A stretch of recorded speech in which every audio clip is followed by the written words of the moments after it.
हम्म। पिछली बार अपन ने देखा था भाई कौन कहे घर मेरा। और अब एक और बढ़िया भजन है। भाई ब्रह्म ज्ञान नहीं जाना रे। देखते हैं इस भजन को अपन।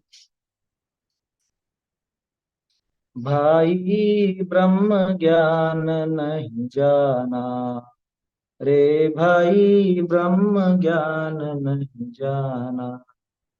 सब संसार दुख सागर में जामन मरण कराना रे। भाई ब्रह्म ज्ञान नहीं जाना रे। तीन लोक के सब पुद्गल तें निगल निगल उगलाना रे। तीन लोक के सब पुद्गल तें निगल निगल उगलाना रे। छर्दी के फिर तू चाखे। छर्दी के फिर तू चाखे। उपजे तो ही न ग्लाना रे। भाई ब्रह्म ज्ञान नहीं जाना रे। आठ प्रदेश बिनाती हूँ जग में रहा न कोई ठिकाना रे। आठ प्रदेश बिनाती हूँ जग में रहा न कोई ठिकाना रे। उपजा मरा जहाँ तू नाही। उपजा मरा जहाँ तू नाही। सो जाने भगवाना रे। भाई ब्रह्म ज्ञान नहीं जाना रे। भव भव के नख केस नाल का कीजे जो एक ठाना रे। भव भव के नख केस नाल का कीजे जो एक ठाना रे। होय अधिक ते गिरि सुमेरु तैं। होय अधिक ते गिरि सुमेरु तैं। भाखा वेद पुराना रे। भाई ब्रह्म ज्ञान नहीं जाना। जननी थन पय जन्म नम को जोते की ना पाना रे। जननी थन पय जन्म जन्म को जोते की ना पाना रे। सो तो अधिक सकल सागर तें। सो तो अधिक सकल सागर तें। अजहु नाही अधाना रे। भाई ब्रह्म ज्ञान न जाना रे। तो ही मरण जे माता रोई। तो ही मरण जे माता रोई। आंसू जल सगलाना रे। अधिक होय सब सागर सेती। अधिक होय सब सागर सेती। अजहू त्रास न आना रे। भाई ब्रह्म ज्ञान नहीं जाना रे। गर्भ जन्म दुख बाल वृद्ध दुख वार अनंत सहाना रे। गर्भ जन्म दुख बाल वृद्ध दुख वार अनंत सहाना रे। दर्वलिंग धरी जेतन त्यागे। दर्वलिंग धरी जेतन त्यागे। तिनको नाही प्रमाना रे। भाई ब्रह्म ज्ञान नहीं जाना रे। बिन समभाव सहे दुख एते। बिन समभाव सहे दुख एते। अजहू चेत अयाना रे। बिन समभाव सहे दुख एते। अजहू चेत आया नारे। ज्ञान सुधारस पी लहि ध्यानत, ज्ञान सुधारस पी लहि ध्यानत, अजर अमर पद थाना रे। भाई ब्रह्म ज्ञान नहीं जाना रे, भाई ब्रह्म ज्ञान नहीं जाना रे। बहुत सुंदर भजन है। ये एक तरह से हमारी जो दुर्दशा हुई है, उस दुर्दशा का कारण क्या है, तो यहाँ बता रहे हैं कि भाई तूने आज तक ब्रह्म ज्ञान नहीं जाना, है ना। ब्रह्म ज्ञान माने ब्रह्म का ज्ञान ऐसा नहीं है। ब्रह्म ज्ञान का सीधा अर्थ है आत्मा का ज्ञान। ब्रह्म माने आत्मा, ब्रह्म शब्द आत्मा के लिए आता है। तो ब्रह्म ज्ञान नहीं जाना रे माने आज तक तूने ब्रह्म ज्ञान नहीं प्राप्त किया, आत्मा का ज्ञान प्राप्त नहीं किया, आत्मा को नहीं जाना। और नहीं जानने के कारण क्या क्या दुर्दशाएं हुई हैं, वो यहाँ पे इस पद्य में पूरा दिखा रहे हैं दयानंद राय जी। सब संसार दुख सागर में जामन मरण कराना रे। कि आज तक ये ब्रह्म ज्ञान नहीं जानने के कारण ही सारे संसार में, और सारा का सारा संसार कैसा, ये सारा संसार दुख का सागर, ये सब जो संसार है दुख का समुद्र है। इसमें कहीं भी चले जाओ, जैसे समुद्र में खारा पानी ही खारा पानी भरा होता है, और कुछ होता ही नहीं, और समुद्र में जल ही जल है, ठीक उसी तरह से इस संसार में दुख ही दुख है। यहाँ सुख की कोई गुंजाइश ही नहीं।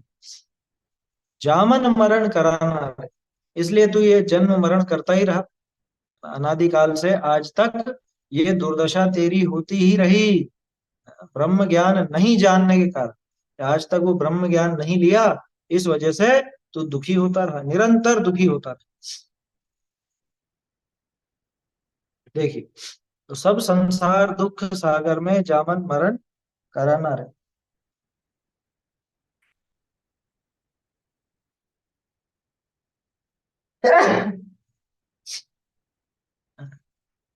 आज तक तूने जो जन्म मरण किया है, तो किस वजह से किया, कि इस संसार रूपी सागर में भटकता रहा, ब्रह्म ज्ञान नहीं करने के कारण। और संसार में भटका है तो जन्म मरण तो करना ही पड़ेगा, क्योंकि संसार में भटकने का यही एक तरीका है ना। तरीका तो क्या कहें, वास्तव में जन्म मरण करना, इसी का नाम संसार है। और राग द्वेष के कारण वो जन्म मरण हुआ करता है। और देखिए आगे क्या बता, तीन लोक के सब उद्गल,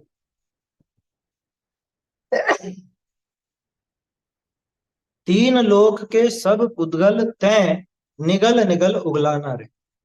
कि आज तक तीन लोक में जितने भी पुद्गल हैं, द्रव्य परावर्तन की बात है कायदे से देखा गया, आज तक तूने क्या किया, कि तीन लोक में जितने भी पुद्गल थे, तूने उनको खूब भोगा।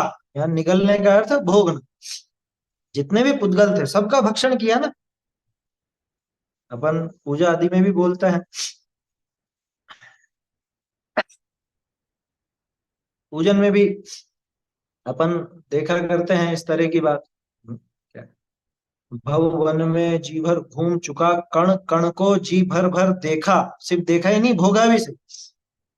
आया समझ, तीन लोग के जितने भी पुद्गल थे उन सबको तूने भोगा ना। तय का अर्थ तूने, तूने तीन लोग के सभी पुद्गलों को खूब भक्षण किया, खूब भोगा, और भोग करके छोड़ा भी सही। तो निगल निगल उगला रहे, कि जैसे निगला और निगल करके उगल दिया, यानी उनको भोगा और फिर भोग, मतलब भोग लिया, मतलब पूरे हो गए वो भोग। अब देखो ये क्या कहना चाह रहे हैं यहाँ पे, कि आज तक तूने एक भी वस्तु ऐसी नहीं बची है पूरे विश्व में जिसको तूने भोगा नहीं। ठीक है, अब तू फिर से उसको भोगना चाहता है, ये कैसा है, कि छर्दी डार के फिर तू चाखे।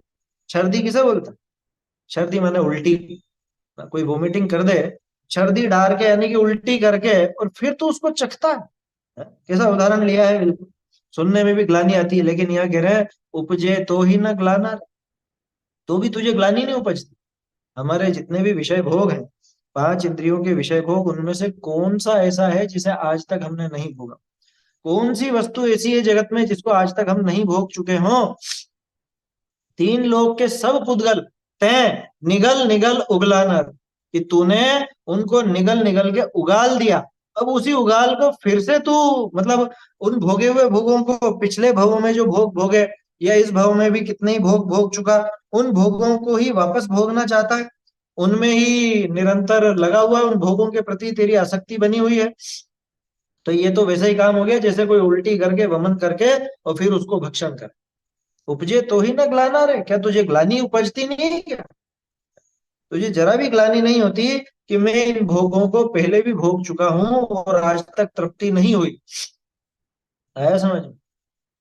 ऐसा कौन सा पदार्थ है जिसका हमने भक्षण नहीं किया? पर की बात चल रही है। जगत में ऐसा एक पुद्गल परमाणु भी शेष नहीं रहा कि जिसको हमने भोगा नहीं। और फिर भी उन भोगों के पीछे ही पागल हुए जा, उन भोगों को ही निरंतर भोगना चाहता है। तुझे जरा भी ग्लानि नहीं आती। और देखो अब क्षेत्र परावर्तन, आठ प्रदेश बिना तिहु जग में, ये बिन के स्थान पर तो बिना आएगा। आठ प्रदेश बिना तिहु जग में, रहा न कोई ठिकाना रे, उपजा मरा जहां तू ना है। क्या कह रहे हैं? इस पूरे जगत में, तिहु जग में, तीनों लोक में रहा ना कोई ठिकाना रे, कोई ठिकाना बाकी नहीं रहा, क्षेत्र बाकी नहीं रहा। आठ प्रदेश बिना। आठ प्रदेश कौन से?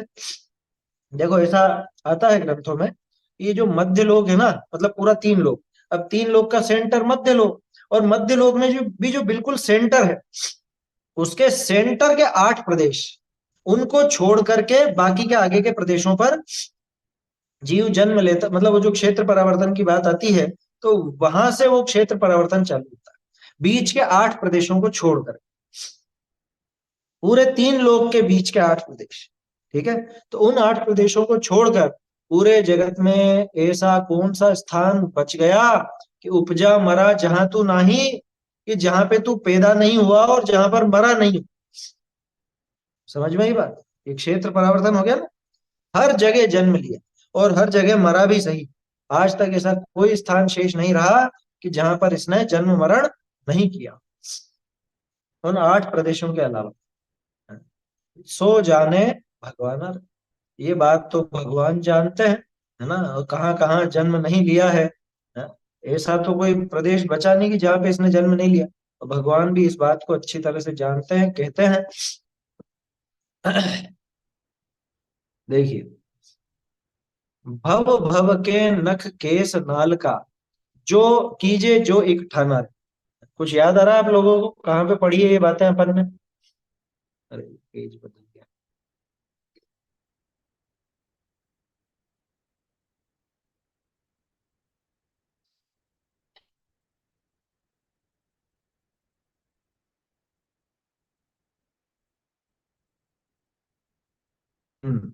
देखिए ना, ये आप गौर से देखेंगे तो आपको याद आ जाएगा। अष्ट पहुड़ में अपन ने भाव पहुड़ पढ़ा था, ये भाव पहुड़ की ही बातें चल रही है ना? द्रव्य परावर्तन और क्षेत्र परावर्तन के नाम से तो ये बात आ गई। इसके आगे देखिए, भव भव के नख केस नाल का, कीजे जो एक ठाना रे। भव भव में, आज तक इतने भव तूने धारण किए कि उनके भव भव के नख, केश और नाल का, नाल का समझते हैं? नाल होती है, नाल जिससे बच्चा जुड़ा रहता है, माँ से बच्चा जुड़ा रहता है पेट के अंदर, उसे नाल बोला जाता है। तो उस नाल का, या तेरे बालों का, या तेरे नाखूनों का, कीजे जो एक ठाना रे, अगर एक स्थान पर इकट्ठे कर दिए जाएं तो होय अधिक ते गिरी सुमेरु ते, तो वो सुमेरु गिरी से, सुमेरु पर्वत से भी ज्यादा हो जाएंगे। भाखा वेद पुराना रे, ये वेद और पुराण आदि सब इस बात की गवाही देते। और अपन ने कहाँ पे पढ़ा? भाव पहाड़। ये पूरी भाव पहाड़ की गाथाएं हैं ये इस भजन के अंदर, कि अगर तेरे नख, केश, नाल इत्यादि इकट्ठे किए जाएं तो वो सब इतने हो जाएंगे कि वो सुमेरु गिरी से भी ज्यादा ऊंचे, सुमेरु पर्वत से भी ज्यादा ऊंचे, इतने। और देखिए क्या बात आती है, जननी थन पय जन्म जन्म को जोते कीना पाना रे। कि आज तक तूने जन्म जन्म को, है ना, अनेक जन्मों का जो तूने तूने जननी माने माता, है ना, और माता के थन पय, माता के स्तनों का दूध, जन्म जन्म को, जो अगर जन्म जन्म का माता के स्तनों का दूध जो ते कीना पाना रे, जो आज तक तूने पिया है, अगर उसे इकट्ठा किया जाए, सो तो अधिक सकल सागर ते हैं, जितने भी समुद्र हैं, जितने भी समुद्र हैं, उन सबसे अधिक है वो। अजहू नाही अघाना रे, क्या तू अभी भी अघाया नहीं है? क्या अभी भी तुझे तृप्ति नहीं हुई? और कितनी बार जन्म धारण करेगा और कितनी माताओं को रुलाएगा? मतलब अनादिकाल से, देखिए, अनादिकाल से आज तक इतनी बार जन्म धारण किया है, इतनी माताओं का दूध पिया है कि उस दूध को इकट्ठा किया जाए तो और सारे समुद्रों से भी अधिक वो माता का दूध हो जाए। अब भी तुझको क्या, अब भी तू नहीं अघाया? जन्म करते करते, जन्म मरण धारण करते करते, क्या अभी भी तू तृप्त नहीं हुआ है? ये बताना चाहता। अब देखो, ये तो जन्म हुआ जो है, लेकिन कई बार ऐसा भी होता है कि बच्चा छोटी उम्र में ही मर गया, पेट में मर गया, जन्म होकर के मर गया, जन्म लेते समय मर गया, थोड़ा बड़ा हुआ तब मर गया। तो जब भी बालक मरेगा तो माता रोएगी। तूने आज तक जितने जन्म किए, और कितने, बड़ा होकर के मरा तब नहीं कि माँ पहले मर गई और बाद में बेटा मरा, अधिकांश तो ऐसा होता है। लेकिन ऐसे भी भव धारण किए कि जब तेरी माँ के सामने ही तू कितनी बार मरा, और वो कितने भव थे कि तो ही मरण जे माता रोई, आंसू जल सगलाना रे। तेरे मरण पर, यानी कम उम्र में मरने पर, जो तेरी माँ रोई है, इतनी माए रोई है, इतनी बार तूने वो जन्म धारण किया है, आंसू जल सगलाना रे, सगलाना माने सकल, सारा का सारा वो आंसुओं का जल अगर इकट्ठा कर लिया जाए, अधिक होए सब सागर से थी, कि वो सभी सागरों से भी अधिक हो जाएगा। अजहू त्रास ना आना रे, क्या अभी भी तुझे भय नहीं लगता? अभी भी अजहू यानी आज भी, अभी भी, क्या अभी भी तुझे इस बात से भय नहीं लगता कि मैं और भव धारण करके और कितनी माताओं को रुलाऊंगा? है? क्यों मैं और माताओं को रुलाने का उपाय करूं? क्यों ना जल्दी से जल्दी मुक्त होने का उपाय? तो स्पष्ट है बिल्कुल। देखो, दोनों में ऐसी बात है कि इतनी तो माओ, इतनी मतलब माता का इतनी इतना तो दूध पिया, और तेरे मरण पर इतनी तो माताएं रोई कि अगर वो दूध या वो आंसू कुछ भी इकट्ठा कर लो, तो जगत में जितने भी समुद्र हैं, उन सब समुद्रों से वो ज्यादा हो जाए। इसलिए अपने को घबरा जाना चाहिए अब तो, क्या, इस संसार से, जन्म मरण से भय लगना चाहिए। अब मुझे और भय और भव धारण नहीं करना। अजू त्रास ना आना रे, क्या अभी भी भयभीत नहीं हुआ? ये सब जो दृष्टांत दिए हैं ना, ये सारे के सारे भाव पहाड़ में, भाव पहाड़ की गाथाओं में है। और देखो, गर्भ जन्म दुख, बाल वृद्ध दुख, बार अनंत सहाना रे। अनंत बार तूने गर्भ के दुख धारण किए। गर्भ में कैसी दशा रहती है सब जानते हैं, है ना। अब तो छोटे बच्चे भी जानते हैं कि बच्चा पेट में रहता है तो ऐसा उल्टा रहता है। बच्चों के कोर्स में आता है, सब पढ़ते हैं साइंस वगैरह। तो गर्भ का दुख कितना, गर्भ के दुख देखने हो तो आदिनाथ भगवान की पुरानी पूजा है, उसमें देखना। मारी दीन तणी सुन भीड़ थी, ऐसी करके, मतलब उसकी जयमाला है, उसमें सब बताया कि माता खावे चरपरा और मोहे अंग उपजे त्रास हो। तो माँ चरखा खाती है तो उधर उसको मिर्ची लगती अंदर, क्योंकि वो सब अंदर जाता है, पेट में ही वो है और पेट में ही वो सब। अरे, माता का जो खाया हुआ है उसी का ही तो भक्षण करता है वो बच्चा। और अब तो ऐसे ऐसे वीडियो भी आ चुके हैं, ये सब क्या बोलते हैं, सोनोग्राफी वगैरह होती है ना, और इस तरह के वीडियो रहते हैं। तो वीडियो में एक बार टीवी पर देखा, बहुत पहले की बात है, बरसों पहले, मतलब 15 एक साल हो गए होंगे उस बात को भी, ज्यादा हो गए होंगे शायद। तो वो बच्चा ऐसे ऐसे हाथ चला रहा है और जो भी आसपास है ऐसे ही मुट्ठी भर के और मुंह में रख लेता, तो वह गंदगी भी खा लेता। होता है ना। वो डॉक्टर लोग कहता है कि नहीं साहब ऑपरेशन करना पड़ेगा, क्यों करना पड़ेगा? कि बच्चे ने अंदर का वो गंदगी खा ली, तो ऑपरेशन करके निकालना पड़ेगा। बोलो। तो कहने का अर्थ है कि गर्भ में तो बहुत दुख है। एक तो पूरा पेक रहते हैं बिल्कुल, है ना, इतनी सी जगह में। और जैसे जैसे बच्चा बढ़ता है तो बाद में फिर जगह भी कम हो जाती है, तो जैसा है वैसा का वैसा पड़ा रहता है। उल्टा तो उल्टा, सीधा तो सीधा, कैसा भी। तो वो गर्भ के तो भयंकर दुख। और गर्भ में मरण हो जाए, गर्भ में गर्मी कितनी लगती होगी। जन्म, जन्म लेने का भी दुख। जन्म का भी दुख बताते हैं कि अब देखो, मतलब वो बच्चा जब बाहर आता है तो कितनी पीड़ा में आता है। उसका उदाहरण आता है, जैसे जंत्री में से निकले तार हो, उसी में ही, उसी पूजा में, आदिनाथ जी की जो पूजा है पुरानी, उसके अंदर ही जंत्री में से तार निकले, ऐसा। गर्भ जन्म दुख, तो गर्भ के और जन्म के दुख अनंत बार सहे। बाल वृद्ध दुख, बालक पने के और वृद्ध पने के भी दुख अनंत बार सहे। बाल पने में ज्ञान न लगे, अर्ध मृतक सम बूढ़ापन। तो बालक की दशा में भी एक तो ज्ञान नहीं होने का दुख, और तरह तरह की चीजें हैं। कभी तो बच्चे बोल नहीं पाते कि मुझे क्या हो रहा है, पेट दुख रहा है या सिर दुख रहा है या और कोई बीमारी है, ये बोल भी नहीं पाते, समझ नहीं पाते। वृद्धावस्था में तो बहुत ज्यादा दुख, बचपने में भी है, वृद्ध हर जगह दुखी दुख है देखा जाए तो। वृद्धावस्था में कैसे दुख है? शरीर बराबर काम नहीं करता। एक बहुत सुंदर भजन है, पहले भी शायद अपन ने उसके बारे में चर्चा की थी। आयो रे बुढ़ापो मानी सुधि बुधि बिसरानी, दातन की पंक्ति टूटी, हाड़न की संधि छूटी, काया की नगरी लूटी, जात नहीं पहचानी। आया समझ? तो बहुत बुरी दशा होती है, दुर्दशा हो जाती। भाई घर वाले सब अनुकूल भी हों तो भी शारीरिक तकलीफ जो है वो तो खुद को ही भोगनी है। घर वाले सब सहयोग भी करते हों, ध्यान भी रखते हों, है ना, वो सब भी हो, लेकिन उसके बावजूद शारीरिक जो बीमार, मतलब समझ लीजिए कमजोरी है। बुढ़ापा तो अपने आप में एक रोग है। बुढ़ापे में वो कमजोरी भी आएगी, हाथ पैर दर्द भी करेंगे और तरह तरह की बातें होंगी, हैं, बीमारियां घर कर जाती हैं। तो वो वृद्धावस्था के दुख भी अनंत बार सहे, अनंत बार। समझ में ही बात, अनंत बार सहे। और कि ठीक है साहब, घर छोड़ के भी देख ले, कह रहे द्रव्य लिंग धरी जे तन त्यागे। और द्रव्य लिंग धारण करके भी तूने जितनी बार शरीर छोड़ा है, क्या मतलब? कह रहे इतनी बार द्रव्य लिंग धारण कर लिया लेकिन तेरा काम नहीं हुआ, ये बताना चाह रहा। कि द्रव्य लिंग धरी जे तन त्यागे, तिनको ना ही प्रमाणा रे, उसका कोई प्रमाण नहीं।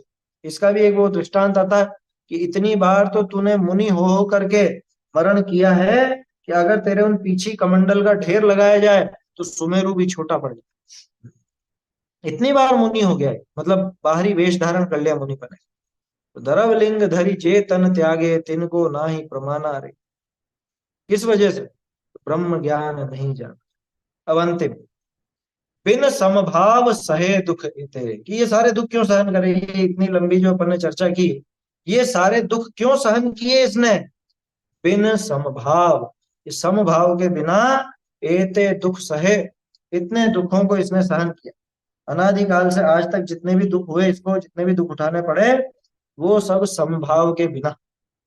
समता भाव नहीं रखे। समता भाव क्या है?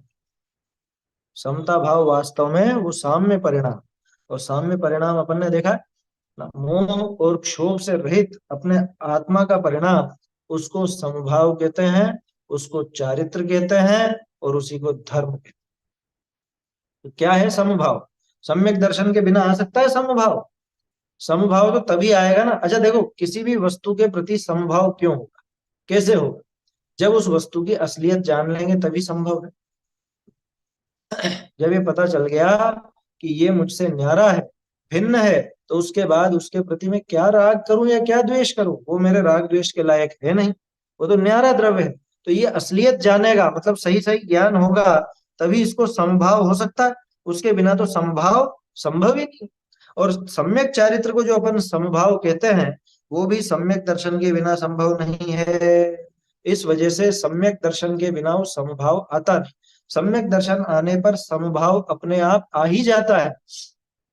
बिन समभाव सहे दुख एते, अनादिकाल से आज तक समभाव के बिना इतने सब दुख सहन करता है। अजहू चेत अयाना रे, ये अब वो कह रहे हैं कि अरे अब भी चेत जा, अब भी समय है, अब तो चेत जा तू। अजहू चेत अयाना रे, अयाना मतलब अज्ञानी के है, अज्ञानी अब तो तू चेत जा, अब तो समभाव का उपाय कर, अब तो तू कम से कम सम्यक दर्शन प्राप्त करने का उपाय कर ले। क्या कह रहे हैं आगे? ज्ञान सुधा रस पी लही ध्यानत अजर अमर पद थाना रे। ध्यानत राय जी कह रहे हैं कि ज्ञान रूपी सुधा रस पी करके, ज्ञान रूपी अमृत का रस पी करके लही अजर अमर पद थाना, अजर अमर पद रूप जो स्थान है, कौन सा स्थान? मोक्ष, सिद्ध दशा, अजर अमर पद। जिससे अजर, यहाँ पे अमर का अर्थ वो स्वर्ग वाला अमर मत लेना, है ना। या अमर का आशय स्पष्ट है, अमर माने सीधे सिद्ध भगवान। अब जो जिनका जन्म मरण नहीं, और जन्म मरण किसका नहीं होता, अब हम अमर भय न मरेंगे। क्यों? क्यों नहीं मरेंगे? क्योंकि तन कारण मिथ्यात्व दियो तज, क्यों करी दे देह धर। शरीर धारण करने का कारण, बार बार जन्म मरण का कारण कौन था? ये तो मिथ्यात्व दशा थी। तो मिथ्यात्व मैंने छोड़ दिया। अनादि काल से जो मिथ्यात्व चला आ रहा था और जिसकी वजह से मुझे बार बार शरीर धारण करना पड़ता था, वो शरीर का कारण मिथ्यात्व मैंने छोड़ दिया। अब क्यों, फिर क्यों देह धर? तो अमर पद वास्तव में वो है, अमर पद प्राप्त होता है सम्यक दर्शन होने के बाद। सम्यक दृष्टि जीव ही अमरता को पा पाते हैं, पा लेते हैं, अन्य कोई नहीं पा सकता।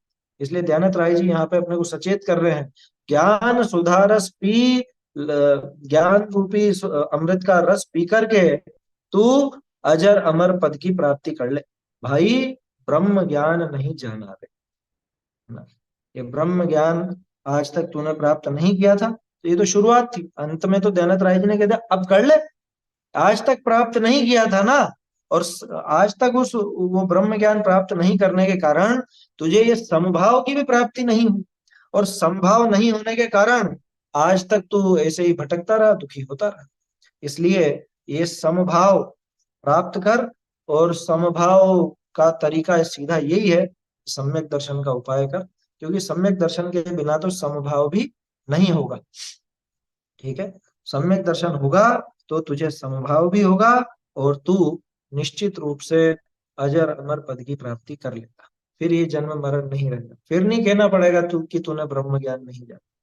तो ब्रह्म ज्ञान यानी आत्मज्ञान की प्राप्ति का उपाय तत्व विचार, तत्व निर्णय है, और उसका अपने को निरंतर अभ्यास करना चाहिए। ऐसा सुंदर भजन है ये, इससे प्रेरणा लेकर अपने को जीवन